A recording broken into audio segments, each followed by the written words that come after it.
Donasi dakwah pembebasan lahan Masjid Hagia Sophia telah dibuka. Dana yang dibutuhkan untuk pembebasan lahan adalah 850 juta rupiah. Alhamdulillah sudah terkumpul 200 juta rupiah dari hasil lelang dakwah mobil BMW Ustadz Insan LS Mokoginta dengan struktur bangunan 3 lantai.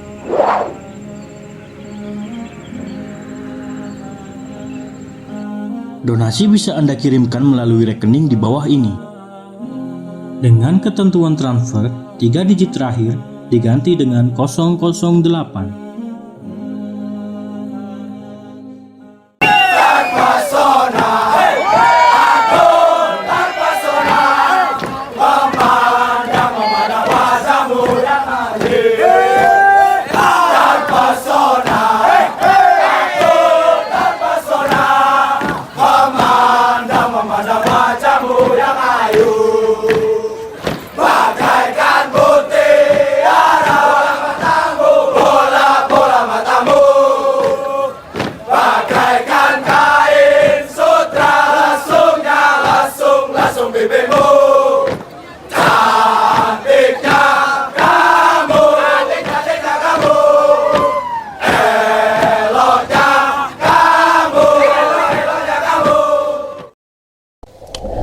B'Shem Adonai HaRahman HaRahum Hadahillah Ledonai Rabban Ha'alamin HaRahman HaRahum Molech Yom Haddin Otcha Abedim Obecha Mistayim.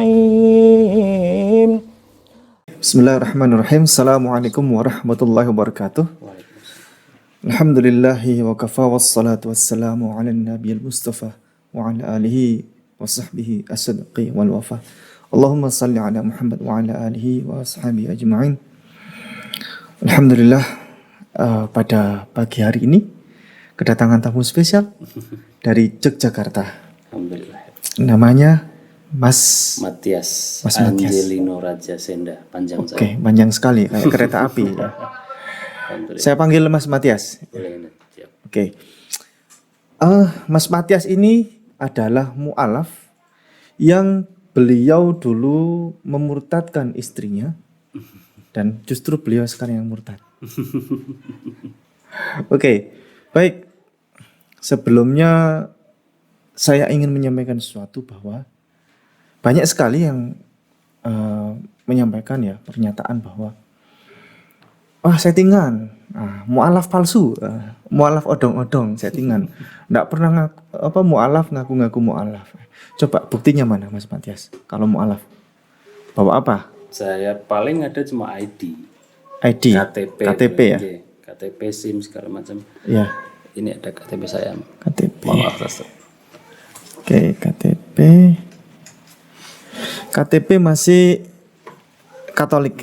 Qadarullah, masih Katolik. Ini ada agamanya ya, kolom agama sini. Masih Katolik ya. Belum dirubah KTP-nya. Sampai sekarang belum. Belum ya. Jadi fix ya. Beliau bukan mu'alaf odong-odong ya. Bukan settingan ya.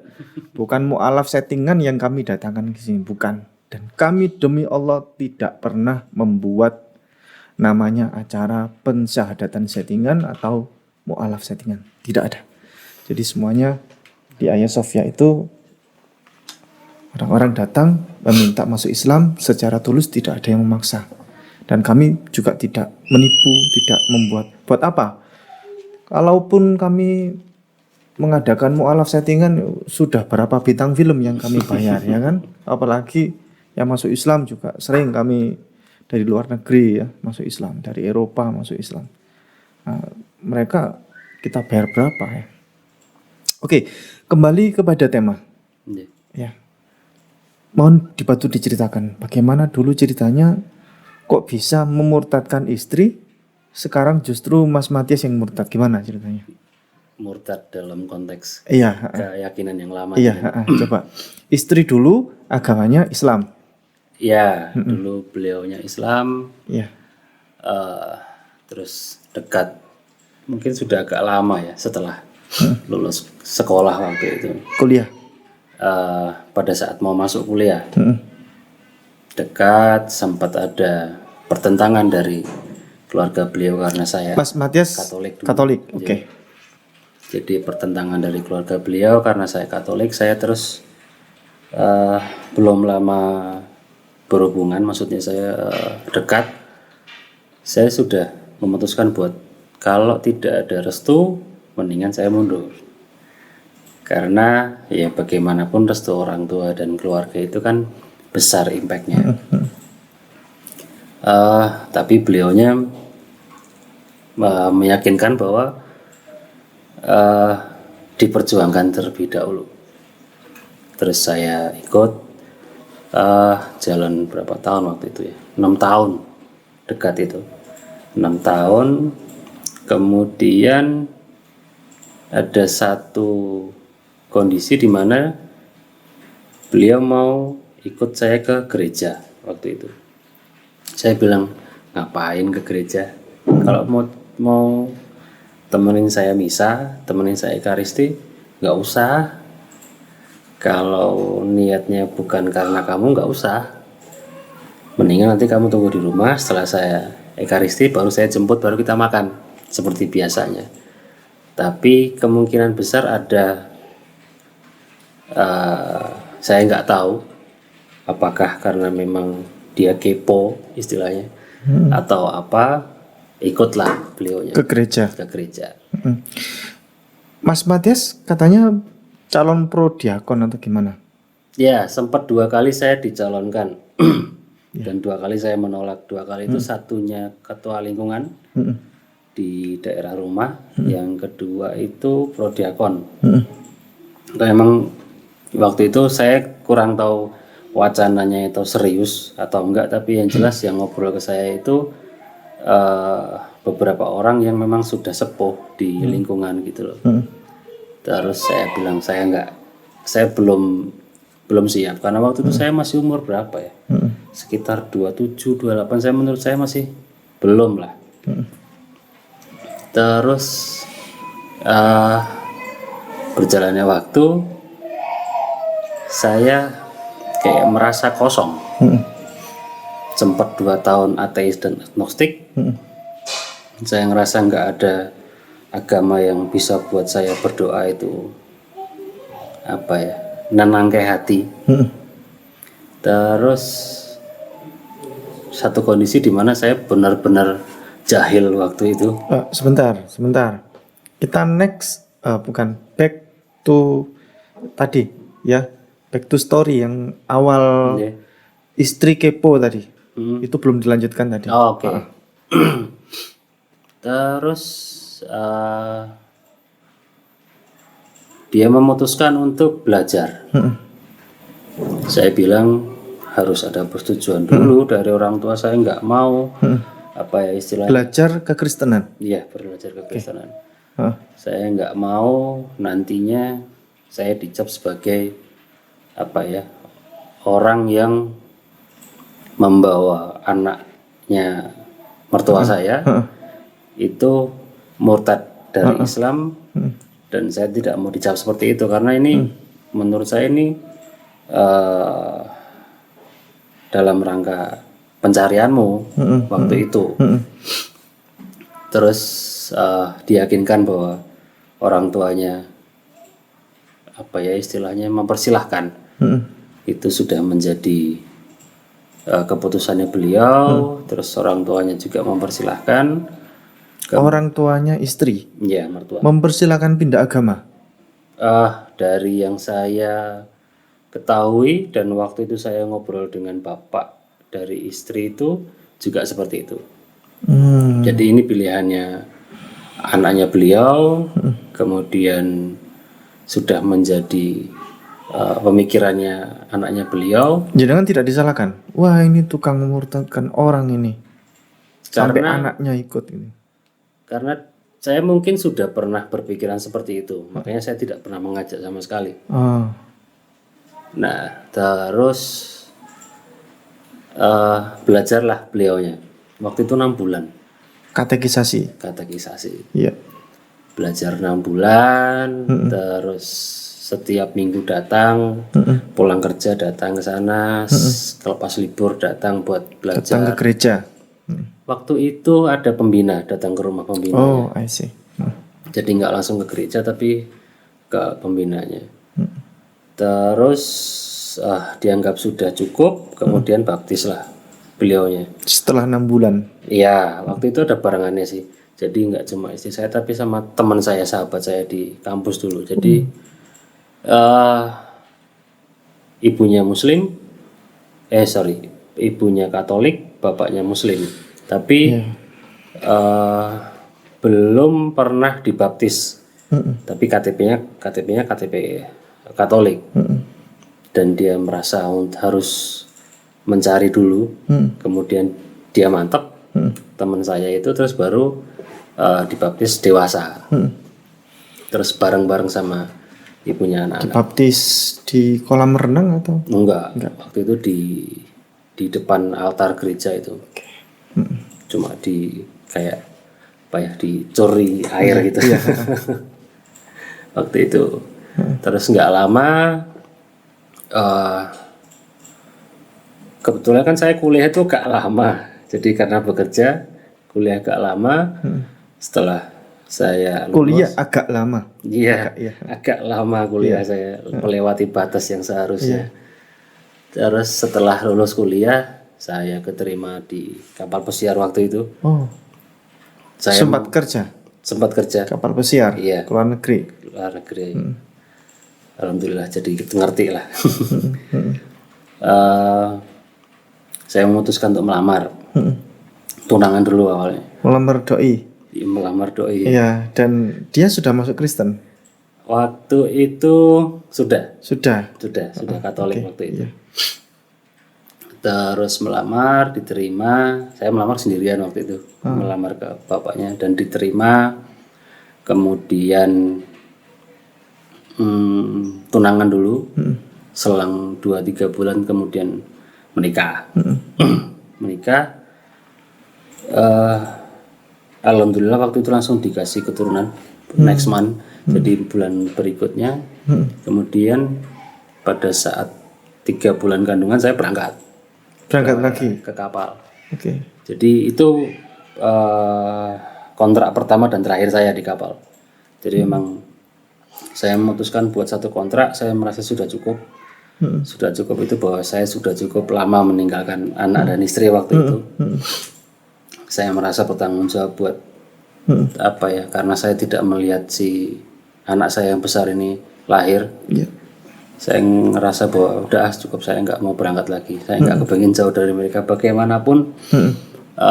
Mau di darat, mau di kapal, mau dimanapun, yang penting saya bisa dekat sama keluarga.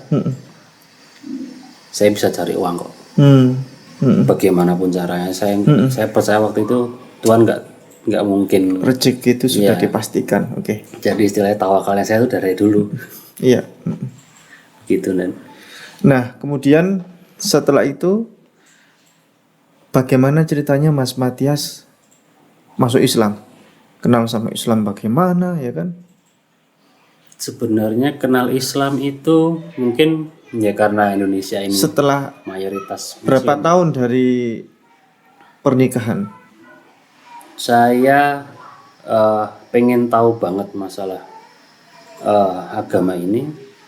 Kemungkinan 1-2 tahun ke belakang. 2 tahun lah tepatnya. Usia pernikahan berapa tahun? Berarti saya nikah itu umur 24. 24 7 tahun pernikahan. 7 tahun pernikahan. Plus dekatnya dulu ya sekitar 13 tahun dekat gitu loh. Dekat maksudnya? Iya dulu kan ada pas pacarannya. Oh, Pacarannya 6 tahun, nikahnya 7 tahun. oke. 7 tahun baru kenal Islam. Iya, Dan masuk Islamnya di tahun lalu. di tahun lalu. Itu di pernikahan berapa tahun? berarti sudah yang ke-7. tahun ke-7 pernikahan, masuk Islam. Belum 1 tahun ini ya sudah mu'alaf ya. Maret tahun lalu, tanggal Maret tahun 18 2020. 2020. Belum 1 tahun. Oke. Bagaimana ceritanya bisa masuk Islam? Mungkin sekitar 2 tahun yang lalu, 2 sampai 3 tahun yang lalu saya itu tadi saya ngerasa nyon sewu, saya ke tempat beribadah yang saya dulu itu sudah tidak mendapatkan ketenangan. Mungkin bahasanya klise sama ya. Semua orang yang mencari Islam itu waktu di akhir-akhir keyakinan yang lama itu tidak mendapatkan ketenangan. Tapi benar yang terjadi seperti itu. Bukan ini bahasa klise yang baku dipakai untuk semua mualaf, enggak. Tapi memang seperti itu gitu. Iya. Kok enggak tenang gitu ya? Iya. Jadi kenapa tidak tenang? Jadi mencari ketenangan akhirnya kan gitu. Alasan itu mau diterima mau tidak diterima silakan. Monggo. Ya. Tapi memang itu yang person terjadi ya. seperti itu. Yang terjadi seperti itu. Jadi kan saya juga lumayan sering membaca, lumayan sering melihat artikel-artikel di YouTube segala macam bahwa apa yang saya rasain dengan apa yang saya lihat tuh hampir sama. Kayak istilahnya defaultnya hampir sama. Jadi ada ketidaktenangan di akhir-akhir masa keyakinan yang lama gitu loh. Tapi sebenarnya memang seperti itu yang dirasain. Karena setelah itu baru namanya manusia ya, pengen ngerasa tenang. Sebelumnya saya mungkin ngerasa tenangnya itu sementara. Saya bisa kemana nih malam? Mau kemana nih? Habis itu malam ngerasa happy, paginya ya suntuk lagi, sama aja. Saya ngerasa ini hidup nggak bisa kayak gini terus. Saya harus keluar dari kayak gini. Tapi pada saat saya beribadah, saya nggak dapat feel-nya. Terus waktu itu ada di masa saya benar-benar ngerasa sumpek, ngerasa give up, ngerasa Tuhan tuh kayaknya nggak ada deh. Kalau Tuhan ateis dulu iya, saya. Ateis dulu saya. Jadi kayak Tuhan nggak ada deh. Kalau Tuhan itu kayak saya kok gini banget sih perasaannya. Bukankah Tuhan itu menenangkan jiwa kalau diingat? Tapi kok tidak begitu yang saya rasakan. Terus tidak lama saya ngerasa sambil ngopi, ngerokok pagi gitu. Kalau Tuhan nggak ada, yang ciptain awan itu siapa? Nggak mungkin itu ada sendirinya. Nggak mungkin manusia bisa bikin. Terus oke, Tuhan ada. Tapi apa benar cara saya ini berdoa? Pada saat saya mikir, tanpa saya ngobrol sama siapapun, saya mikir ada keluar di handphone saya ini yang dulunya sama sekali saya tuh nggak pernah buka konten masalah Islami. Nyun sewu, saya benci Islam waktu itu karena apa yang terjadi di media. Sebegitu kerasnya Islam, sebegitu gampangnya memaki orang, mengkafirkan orang. Kemudian sepertinya bom itu adalah sarana beribadah. Terus bom itu sarana beribadah mencapai surga. Iya. Dan tingkat tinggi lah. Terus kemudian tiba-tiba muncullah kontennya Dr. Zakir Naik. Itu menurut saya pribadi yang luar biasa menjelaskan komparasi antara Islam dan Kristen, khususnya bahwa Islam dan Kristen itu sebenarnya berjalan beriringan. Iya, betul. Dengan disempurnakannya dengan Al-Quran dan turunan Nabi Muhammad SAW. Terus saya mikir, terus terang itu ganggu konten itu, ganggu saya waktu itu. Ini ngapain? Ada bapak-bapak dari India jenggot besar di handphone saya. Tapi judulnya istilahnya menyita pandangan saya klik. Terus terang saya semakin klik, saya terus hari itu juga saya dapat jawaban. Hmm. Oke, Tuhan itu satu, bukan tiga. Cara berdoanya harus langsung, tidak ada perantara. Dan saya memutuskan waktu itu saya bakalan belajar nih. Pertama dari sahabat saya Muslim, saya tanya, Mas di mana? Saya mau ketemu. Siapa namanya? Namanya Mas Krishna. Mas Krishna. Terus Kebetulan sekarang dia sedang terpapar COVID. iya, Oh. lagi isolasi mandiri. Semoga cepat sehat dan kembali beraktivitas. Amin. Terus saya datang, ada apa kok kayak serius banget, nggak biasa-biasanya nyariin sampai ketemuan di luar, biasanya main-main ke rumah aja. Iya.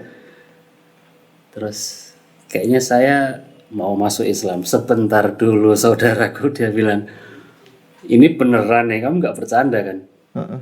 Enggak bercanda saya. Ini ada apa ini? Kenapa kamu tiba-tiba gini? Udah yuk kita ngobrol dulu. Ngobrol, kenapa? Kok bisa gitu loh. Padahal setauku kamu itu Katolik garis keras gitu. Garis keras. Garis keras Katolik ya. Tapi terus terang dia pernah merasa waktu kan, jadi kami itu sangat dekat dari SMA sampai sekarang. Merasa bahwa, dan itu setelah saya ngomong dia baru cerita, kayaknya kamu tuh bakalan jadi Muslim suatu saat. Karena waktu itu kelas 3 ada pengajian sebelum lulusan, biasanya kan di sekolah-sekolah seperti itu, pengajian, dan saya datang. Saya pinjam sarung, saya pinjam Kopiah. peci waktu itu. Terus dia ngeliat, Masya Allah, kamu udah kayak syekh di Arab itu. Terus saya, tapi saya nggak ikut kajiannya, mas. Saya cuma di luar jagain motor gitulah istilahnya. Sarung. Iya, istilahnya kayak apa ya? Ikut-ikutan lah. Iya. Dan saya tidak merasa bahwa waktu itu bakalan menjadi seorang Muslim sekarang ini. Terus ngobrol, diarahkanlah saya untuk kalau memang kamu bersyahadat segera. Bukan saya memaksa, tapi istilahnya beliau waktu itu, hidayahmu sudah datang. Kamu harus jemput dengan segera. Karena apa? Karena maut itu nggak nunggu orang buat apa ya, menerima hidayahnya dulu terus kemudian mengambil dan menjalankan hidayahnya, itu maksudnya harus kamu ambil segera. Segera saya proses, saya disuruh untuk ke waktu itu Masjid Jogokarian. Di sana saya datang ke pengurus masjid bahwa saya disuruh melengkapi syarat-syarat, langsung saya lengkapi. Karena segitu keponya saya waktu itu sama agama ini. Nggak selang lama 2-3 hari Rabu, sepertinya itu waktu itu hari Rabu Ba'da Isya saya syahadat Di Jogokarian. tanggal 18 Maret itu. Terus setelah itu ya mulailah petualangan baru saya ini. Terus pesan dari pengurus masjid waktu itu yang saya ingat sampai sekarang, bahwa Mas, kamu pulang monggo, tapi kalau bisa jangan kumpul dulu sama istri. Dari nasihat beliau yang saya terima bahwa kamu dan istri sekarang ini statusnya sudah dalam syariat, sudah tidak menjadi suami istri. Batal ya. Ya, karena mungkin dulu pernikahannya kan bukan di dalam adat Islam. Iya. Dalam syariat Islam. Jadi dulu kan menikahnya di gereja waktu itu. Terus ya saya memutuskan untuk apa ya? Memang sejak saya jahil itu saya sudah jarang pulang sebenarnya. Sudah jarang pulang, dan akhirnya saya meneruskan itu, tidak pulang karena himbauan beliau bahwa kalau nanti kumpul takutnya Mas Matias malah berbuat yang tidak baik gitu dalam syariat Islam. Terus saya sendirian. Waktu itu saya diterima sama teman-teman kontrakan yang semuanya Muslim, dan support saya mati-matian. Dan setelah itu kalau nggak sebulan 2 bulan kan terus Ramadan. Ramadan pertama saya. Puasa pertama. Puasa pertama saya. Dalam kondisi Covid. Yang lagi ketat banget waktu itu. Kemarin. Iya, Maret April dan Mei itu kan sangat ketat waktu itu. Itu Indonesia mengalami tahun yang sangat singkat ya. Bulannya cuman Januari, Februari, Covid, langsung tiba-tiba Desember ya. Kemarin tuh, ya. Nah itu. Terus saya waktu itu sampai saya nggak pernah sholat Jumat pertama kali, saya juga nggak di masjid. Iya, karena masjid pada ditutup Iya, ya. saya nggak Nah itu ngerasain. kemarin tuh memang kasihan ya. Saya mu'alaf ini waktu terjadi musim pandemi itu, girohnya itu ya terasa kurang begitu. Pembelajaran untuk mu'alaf itu ya juga bingung kita ya. Iya. Memang harus tetap muka ya. Dan waktu itu kan saya awal-awal nih, Iya. masih awal-awal belajar dan bener-bener hanya lewat media saya belajar. Iya. Saya belajar ya, maksudnya sholat teman satu kontrakan ada yang ngajarin Iya. begini gerakannya, begini bacaannya. Tapi saya fokus belajar tuh ya dari YouTube. Masya Allah. Jadi kalau pas teman saya pulang, udah sholat belum? Om, dipanggil saya kan om, teman-teman masih muda-muda semua. Udah sholat belum om? Udah tadi yang zuhur sama asar, dia pulang kerja gitu. Siapa imamnya? Imam YouTube ya. Jadi saya sholat tapi sambil ngelirik kamera gitu, ngelirik handphone. Oh gerakannya begini, bacaannya begini. Memang pembelajaran terbaik itu adalah pembelajaran yang bagaimana dia nyaman gitu kan. Iya. Dia nyaman pakai guru ya pakai guru. Iya. Tapi karena waktu itu memang tidak memungkinkan untuk belajar waktu itu. Ya sebenarnya dari pihak Mu'alaf Center juga punya pembina-pembina. Tapi kan karena waktu itu tidak bisa kontak langsung akhirnya. Betul. Ya mau nggak mau ya karena saya kepo. Jadi setelah sholat subuh saya belajar terus dengerin kajian sampai zuhur Di YouTube. di YouTube. Terus setelah zuhur saya sholat dulu dengan YouTube. Saya lanjut lagi kajian sampai asar. Terus sampai nanti ngantuk tidur baru subuh gitu lagi. Iya. Jadi ya terus terang Ya kerjanya. waktu itu terus saya sama sekali enggak jobless saya waktu itu. Oh, oke. Waktu saya jobless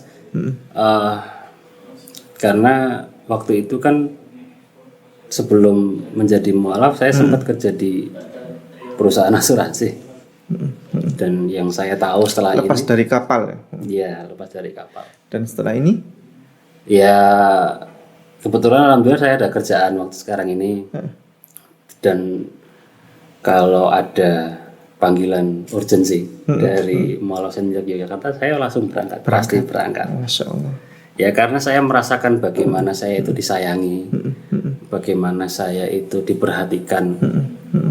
Ya sudah sepantasnya saya melakukan hal yang sama untuk teman-teman mu'alaf yang mungkin merasa apa yang saya rasain. Waktu itu kan saya puasa, sempat saya pulang, saya ditawarin makan sama ibu waktu itu. Kamu sudah makan? Saya puasa. Puasa ikut Yesus. Terus. Puasa apa kamu? Puasa Ramadan. Oh nabimu sekarang Muhammad ya? Iya, saya bilang begitu. Oh ya udah sekarang kamu keluar, kita sudah bukan lagi ibu dan anak. Masya Allah. Kecewa saya, memang kecewa dan sedih. Tapi saya tidak menyalahkan beliau karena mungkin itu saya merasa bersalah karena membuat beliau sedih. Tapi saya merasa maksudnya saya tidak merasa bersalah dengan apa yang saya pilih. Jadi sekarang justru malah saya istilahnya lebih mesra dengan ibu saya. Karena ajaran yang saya terima sekarang ini bahwa bagaimanapun orang tua, mau dia muslim atau belum muslim, harus tetap baik. Jangankan membantah, ngomong, maksudnya menolak yang istilahnya bisa mengecewakan pun jangan. Iya. Apapun yang beliau perintah lakukan, kecuali melanggar syariat agama. Dan itu saya genggam, maksudnya sekarang saya kalau bertemu ada kerinduan untuk memeluk ibu saya, mencium kaki ibu saya, karena saya merasa saya nggak ada di sini kalau nggak ada beliau. Kalau beliau nggak sayang sama saya, menghidupi saya, dan perjuangan beliau luar biasa. Karena beliau single parent itu sejak saya kelas 3 SD. Single parent berpisah dengan bapak saya. Ya, sekarang ibu Ada di Jogja. sudah menerima. Alhamdulillah sudah bisa menerima. Sudah sering ketemu juga. Awal-awal mungkin kaget ya. Kaget. Shock. Ya, Ya. pasti itu manusiawi. Iya. Ya memang pembicaraan mungkin tidak seintens dulu. Karena mungkin pada saat kita ngobrol akhirnya ibu teringat kembali dan mungkin kecewa lagi. Dan bahasa mulai berbeda, tapi yang jelas doa saya selalu untuk beliau. Iya. Hidayah itu datangnya dari Allah, tapi yang jelas saya hanya berikhtiar untuk berdoa, Iya. memohon kepada Allah. Ya.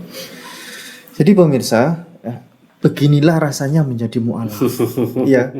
Makanya banyak orang mu'alaf kok dispesialkan, bukannya dispesialkan, tapi memang butuh perhatian lebih intens ya, karena beginilah ya. Mu'alaf itu tempatnya masalah ya. Masalah dengan keluarga, ribut, ya, diusir, disekap ya, belum lagi diculik atau apa ya, banyak masalah, dikeluarkan dari pekerjaan apa dan sebagainya. Belum lagi dengan istri ya. Istri gimana ini istri? Jadi setelah 4 bulan, 4 bulan saya mualaf itu saya sempat ngajak ketemuan. Karena ada salah satu pendapat ulama yang saya terima juga bahwa setelah 4 kali masa menstruasi, Ya. apabila salah satunya sebelumnya sudah ada yang menjadi mualaf, kemudian setelah 4 kali menstruasi tidak menjadi mualaf yang satunya, ya berarti pernikahan itu batal. Saya mencoba untuk datang, kemudian ngobrol. Terus terang saya meyakinkan beliau, dulu kamu pengen jadi Katolik itu kenapa sih? Padahal kamu sekolah di sekolahan yang Islami waktu SMP, SMA memang enggak. Dan keluarga besarmu itu keluarga besar yang menurut saya tingkat agamanya tinggi. Tapi kenapa kamu justru malah mau milih murtad gitu loh? Setelah saya Islam, jadi saya lebih tahu. Ada nggak niatmu sedikit aja? Someday kamu bakalan memeluk agama ini lagi. Kalau misalnya ada, ayolah. Karena saya waktu itu beranggapan bahwa mengajak itu kewajiban, tetapi yang dilarang adalah memaksa. Memaksa, ya. Jadi saya tidak pernah memaksa, saya hanya mengajak 1 kali waktu itu. Dan jawaban beliau, saya masih nyaman dengan apa yang saya yakini sekarang. Hatta sampai sekarang. Iya. Oke.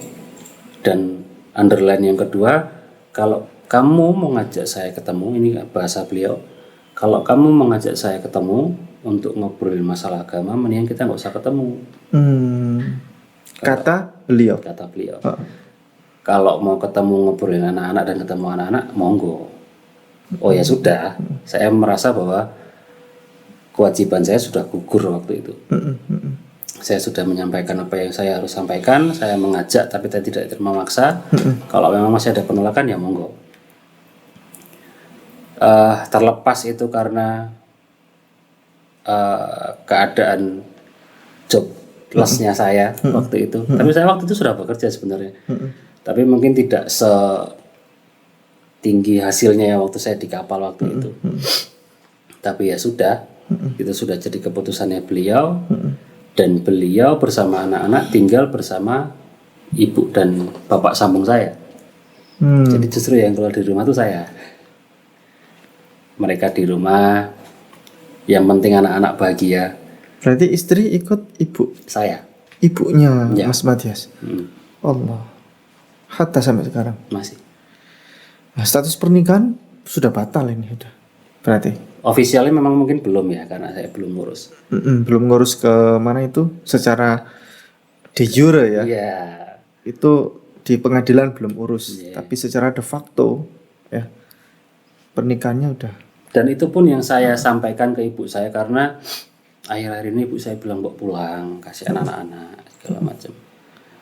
Saya itu kalau sudah diberi izin sebenarnya pengen pulang, karena bagaimanapun mengurus orang tua kandung saya yang masih ada ini, karena kan bapak saya sudah nggak ada, ini bapak sambung. Mengurus apalagi ibu akan saya perjuangkan. Permasalahannya kan di situ ada ibunya anak-anak, dan menurut agama yang saya yakini sekarang bahwa pernikahan kita sudah batal. Dan kalau saya di sana ya welingnya Pak Weli Joko Karen yang saya ingat itu bahwa ya hati-hati mas, jangan kumpul dulu karena kita ini masih manusia, masih punya nafsu dan dosa gitu loh. Begitu. Jadi ya saya sampaikan dengan lembut ke ibu saya yakinkan beliau. Saya tidak sekarang ini pokoknya saya tidak ingin membantah beliau, membantah dalam hal, maksudnya dulu saya sering ribut sama ibu saya, terus terang saya sering sama-sama tinggi bahasanya, apalagi kan saya keturunan dari timur sana. Tapi sekarang sebisa mungkin kalau misalnya emang ibu sudah mulai agak naik emosinya, saya diam. Saya memilih diam, saya hubungi besokannya, saya hubungi lusa gitu. Ya kerinduan saya balas dengan doa akhirnya. Iya. Begitu. Oke. Terakhir, Ya. pesan pada istri. Saya tetap berdoa. Iya. Ini istrinya lihat ini. Nah, Insya Allah. coba sampaikan pada istri. Saya berdoa kepada Allah, semoga Allah memberikan hidayah, Amin. membuka pintu hati beliaunya Ya. yang sekarang ini masih ditutup sama beliaunya untuk menerima Islam kembali. Doa saya, tapi semua itu saya kembalikan kepada Allah Subhanahu Wa Taala, karena ya Allah yang lebih tahu daripada kita bagaimana nantinya. Itu aja sih. Saya memahami perasaan Mas Matias. Berat. Gitulah. Oke. Baik. Terima kasih. Kita akhir ya. Ini sudah Siap. siang ya. Terima kasih. Pengalaman mu'alaf yang luar biasa. Saya doakan semoga Mas Matias tetap istiqomah ya. Amin. Jalan kebenaran. Amin. Kebenaran Islam. Inna dina 'indallahi Islam. Baik, terima kasih. Jazakumullah khairan katsira. Assalamualaikum warahmatullahi wabarakatuh. Allah